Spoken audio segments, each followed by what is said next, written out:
Hi, class. I did my research project on the Quakers. Early on, the Quakers met persecution in the Americas by the Puritans, eventually leading to banishments and eventually executions. Around this time, Massachusetts laws were being passed against the Quakers. Their leader, George Fox, began to consider the possibility of making a settlement for his fellow Quakers among the great forests and mountains that lie north of Maryland. This was the only good land on the Atlantic. That wasn't already occupied. Temporarily, Quakers found asylum in West Jersey and Rhode Island. At the time, William Penn became one of the leading Quaker theologians. He wrote several volumes on Quakerism. He began a preacher at meetings and was imprisoned for heretical doctrines and pamphlets. At last, he found himself at the age of 36, with his father dead and a debt due from the crown of £16,000 for services which his distinguished father admiral had rendered the government. To pay off the debt, he was given a large portion of American land that included Pennsylvania. Pennsylvania was the largest state he was given and the most successful. The proprietorships in Maine, New Hampshire, and New Jersey were largely unsuccessful. Maryland was only partially successful. Penn was a peaceful man and always sought peace in every situation. What he did with the land he was given would display his greatest display of peace he performed in his life. Penn wanted Pennsylvania to be a safe haven for those who were persecuted and seeking religious freedom. He especially designed it as a place for people who suffered persecution and imprisonment during the English Civil War. He wrote, "For my country, I eyed the Lord in the obtaining of it. To more I was drawn inward to look at him, to hand his power in the other way. I have so obtained it and desired that I not be unworthy of his love, but do that which may answer yet his kind providence and serve his truth and people, that an example may be set up to the nations. There may be room there, though not here, for an holy experiment." After Penn had secured his charter in 1681, he obtained from the Duke of York the land that now included the state of Delaware.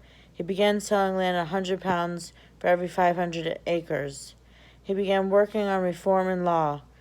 It was a new law. Capital punishment can only be practiced for reasons of murder or treason rather than minor offenses that some of the other colonies allowed for. The property of a murderer was to be forfeited to the next of kin of the victim. He also began to work on prison reform. Prisons were meant to be workhouses for reformation, not dungeons of dirt, of idleness and disease. He also established that all children were to be taught useful trades.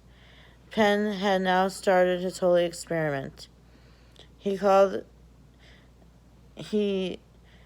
his enterprise in Pennsylvania, by which he intended to prove that religious liberty was not only right, but that agriculture, commerce, and all parts of religious refinement of life would flourish under it. He wanted to challenge the belief that prosperity and wars were only possible under established faith by law. African Americans that were brought up in the colony as servants, Penn urged them to be released after 14 years. Penn did not state whether or not slaveholding was wrong, but he did make it apparent that many of you could count it unlawful to make slaves of Indians, and so why the Negroes. Quakers played a significant role in the abolitionist movement. However, they were not always opposed to slavery. When they first came to America, many Quakers actually owned slaves themselves. It wasn't long, however, after the establishment of Pennsylvania that the many Quakers began to speak out about slavery. The first anti-slavery protest was written in 1866 by German-Dutch immigrants in the Germantown, Pennsylvania. The manuscript circulated in a Quaker community In 1698, William Bradford published the second document largely attributed to George Keith, the Exhortation of Caution of Friends concerning buying and keeping Negroes. The Quakers began questioning slavery in the 1670s, particularly in Barbados. In 1696, the Quakers made a public declaration to renounce slavery. It wasn't until the 1740s and 50s that anti-slavery would hold a firm sentiment among the Quakers. The new generation of Quakers, including David Cooper, John Woolman, and Anthony Bennet, protested against slavery and demanded that Quaker society cut ties with everything that had to do with the slave trade.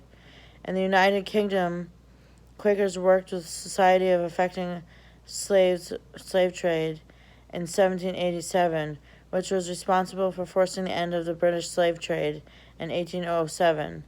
With the help of Quakers, Ben Franklin and Thomas Jefferson were able to convince the Continental Congress to ban the importation of slaves. There was some success for Quakers in the anti-slavery movement in the United States in the 18th century.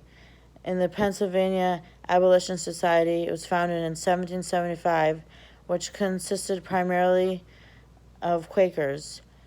Throughout the 19th century, Quakers increasingly became associated with anti-slavery activism and anti-slavery literature. Quakers in North America often left the state in order to free their slaves because it wasn't illegal. Quakers were also actively involved in the Underground Railroad. Levi Coughlin began helping runaway slaves in North Carolina.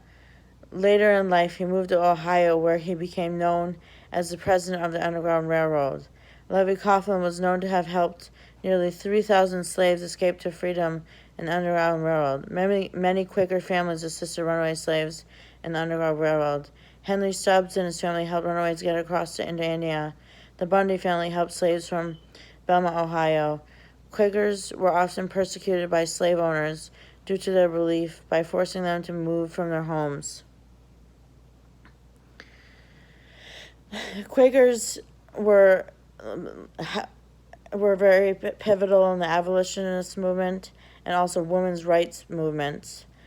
They helped a lot of people in need, assisted the elderly, prison reform, mentally ill, and that's some of the research I learned on the Quakers.